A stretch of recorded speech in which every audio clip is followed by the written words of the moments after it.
Bonsoir. Merci d'avoir pris le rendez-vous quotidien de l'information sur ESAE TV.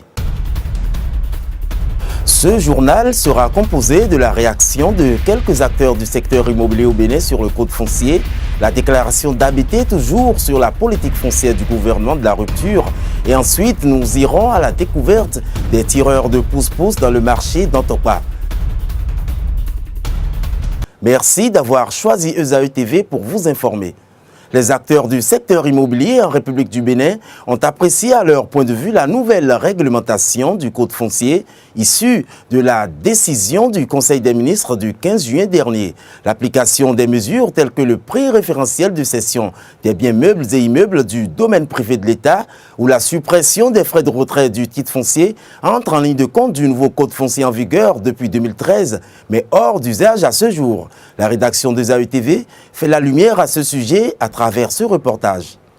Suite à la décision du Conseil des ministres du 15 juin 2016 portant sur la nouvelle réglementation de la gestion foncière et domaniale en République du Bénin, les acteurs à divers niveaux du secteur immobilier se prononcent sur les impacts de cet effet. Des mesures prises par le gouvernement visant à l'amélioration du quotidien des Béninois, on retient le prix de cession des meubles et biens immeubles du domaine privé de l'État. C'est une très bonne décision, je le dis parce que compte tenu de l'ancienne loi, la loi du 14 août 1965, et comparativement à la décision actuelle, je pense que c'est quelque chose qui est salutaire. C'est salutaire dans le sens où les 8%, vous prenez par exemple un immeuble qui coûte 100 millions. Quelqu'un qui veut faire l'enregistrement, 100 millions de 8%, vous voyez déjà ce que ça fait. Ça fait 8 millions simplement pour l'enregistrement. Alors qu'il reste les frais à payer pour la provision avant d'obtenir la mutation du titre foncier. Donc, banalement, quelqu'un qui achète un immeuble qui coûte 100 millions, il va dépenser un minimum de 11 à 12 millions pour pouvoir faire la mutation. Donc, vous voyez déjà l'impact que ça fait. Donc, au finish, il est en train d'acheter l'immeuble à 112 millions, voire 113 millions, si on va mettre peut-être les frais du notaire là-dessus. Aujourd'hui, cette loi-là est la bienvenue, nous, à notre avis. Dans le secteur commercial immobilier, il y a trop de désordre. Et je crois que cette loi qui est venue va peut-être mettre de l'ordre dans tout ça, va réglementer le prix sur tout ce système. Je suis au courant de cette décision, ça, moi, m'a réjoui parce que je pense, en tant que acquéreur, parce que là je suis, je pourrais dire que je suis en train d'envisager prendre des domaines parce que pour mes projets aussi, pour évoluer. Donc en tant qu'acquéreur, je crois que c'est une très bonne initiative que je salue vraiment le gouvernement pour cette décision qu'il a prise parce que ça va beaucoup avantager les acquéreurs de pouvoir bénéficier de leur investissement. Et je pense, suite à cette décision, le problème de l'immobilier au Bénin vraiment sera réglé. La dynamisation du marché immobilier prévoit aussi l'application du nouveau code foncier en vigueur depuis 2013, mais non encore exploité à ce jour. L'abrogation de la loi de 1965 portant sur le code foncier au détriment de la promulgation de la nouvelle réglementation en vigueur depuis 2013 prend en compte quelques aspects tels que le prix référentiel de cession des biens meubles et immeubles. Bon, tout le temps utiliser la loi de 1965, la loi du 14 août 1965 que nous utilisons encore actuellement. Je peux dire que nous utilisons encore actuellement parce que depuis 2013, les députés ont voté une nouvelle loi avec l'aide de la MCA, la loi 2013-01 portant code foncier domanial en République du Bénin. Et par rapport à cette loi est aujourd'hui en train d'être appliquée, mais pas encore de façon beaucoup plus réelle. Mais les structures qu'on doit mettre en place pour l'application de cette loi, ces structures-là sont en train d'être mises en place. Aujourd'hui, nous avons l'Agence nationale du domaine et des fonciers, la NDF, qui a son siège à Saint-Hérita. Et par rapport à cette agence, c'est cette agence désormais qui va s'occuper de tout ce qui est titre de propriété. Ainsi, la zone commerciale de Ganri, par exemple, dont le prix de cession du mètre carré est évalué à 2000 francs, passera dorénavant à 300 000 francs CFA par mètre carré. Une hausse de plus de 15% qui pourrait se constituer un obstacle à la bourse de futurs acquéreurs, mais inévitable à l'essor du marché immobilier en République du Bénin. On écoute le ministre d'État chargé du développement Abdoulaye Biot Tchané sur la politique foncière du nouveau gouvernement de la rupture. C'était à l'occasion d'une conférence de presse qui s'est tenue au Bénin Marina Hotel. On écoute Abdoulaye Biotchane au micro ESAE-TV d'Abdelkader Achirou. Premièrement, c'est l'application désormais d'un taux de 0% sur les droits d'enregistrement, sur les actes de mutation de biens par décès, c'est-à-dire sur les successions. Jusqu'à maintenant, si vous avez un parent qui décède et qui doit transmettre les biens par succession à ses enfants ou à d'autres, il doit payer des taxes qui sont parfois très importantes, qui peuvent aller jusqu'à 40% de la valeur du bien. Et vous voyez la conséquence, c'est un certain nombre d'actions de minoration et de jeux qui en fait parfois se traduisent par tout simplement le maintien du patrimoine, le maintien des biens dans le patrimoine de la personne défunte. Deuxièmement, l'application d'un taux de 0% au titre des droits d'enregistrement sur les actes de mutation de biens par cession d'actifs entre vifs, c'est-à-dire des donations. Vous voulez donner un bien de votre vivant à votre enfant, désormais, ça va être 0%. Jusqu'à maintenant, vous devez payer des taxes parfois très importantes. Dans les deux cas, les taux normaux actuels varient entre 8% et 40%. Troisième mesure, c'est l'application d'un taux de 0% au titre des droits d'enregistrement sur les cessions de biens meubles et immeubles, de même que les actes de créance tels que les crédits bancaires. Là aussi, lorsque vous avez ces actes à faire, vous devez payer.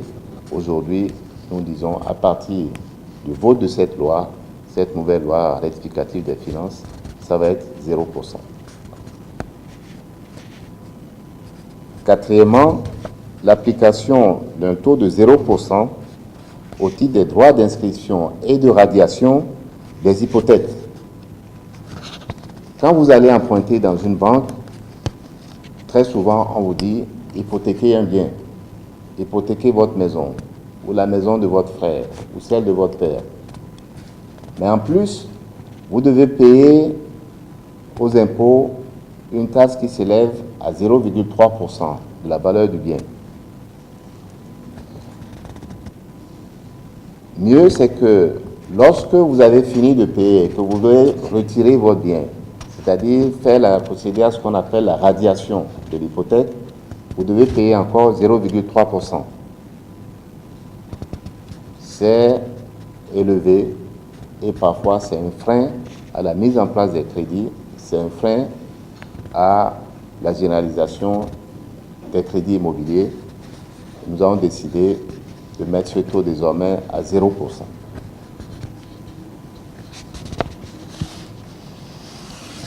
Et bien, cinquièmement, le gouvernement a décidé de prendre tous les décrets qui sont liés aux lois de finances passées.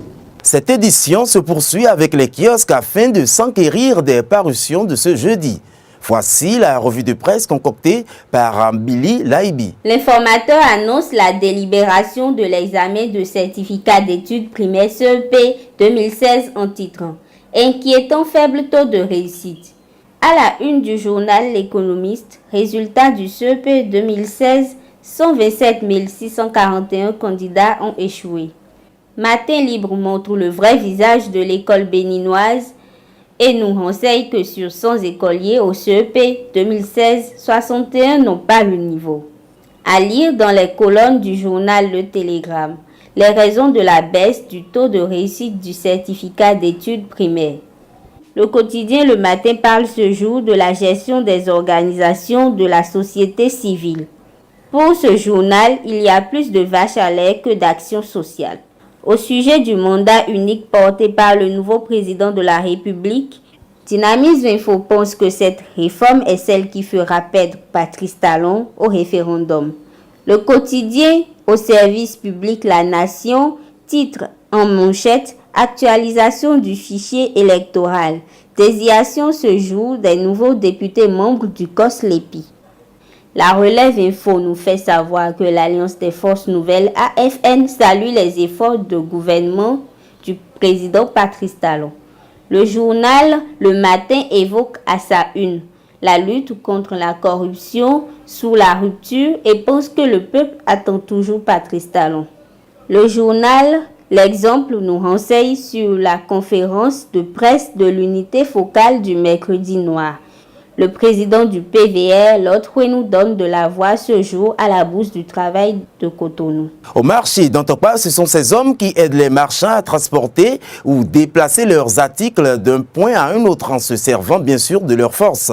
Cette activité de tireur de pousse-pousse permet à ces derniers de subvenir à leurs besoins.